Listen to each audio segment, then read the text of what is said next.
Have you ever dreamt of what it would be like to go back in time knowing back then what you know now? Well, that's kind of what Retro City Rampage is, mashing up modern game mechanics with a retro game world. You'll be stealing cars and outrunning the cops while you're jumping on pedestrians for coins and collecting power-ups. Retro City Rampage is a gamer's game. It's a love letter to the 8-bit era and to my childhood. Its world is a toontown, with layer upon layer of elements. On the topmost surface, you'll be bombarded with more references and nods than I bet you can count. Most are simply just there in the background to build the ambience.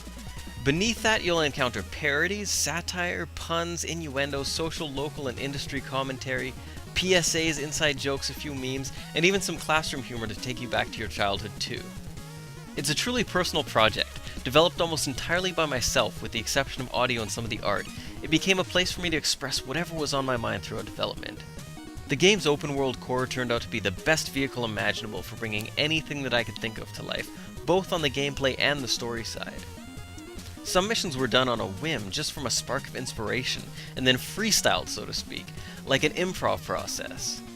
A gameplay or a story idea would seed the rest, and then each element from sound to dialogue to animation would just ping-pong off each other. In many cases, the dialogue would just begin to write itself. Moments like this were hands down the highlight of its development. All that aside, the core focus of Retro City Rampage is just having fun. Along with the 62 story missions, it also boasts nearly 50 arcade challenges. These things are just quick pick-up-and-play, fast-paced, score-based action. If you're like me and grew up playing games in the 80s, then Retro City Rampage is definitely a game you have to check out.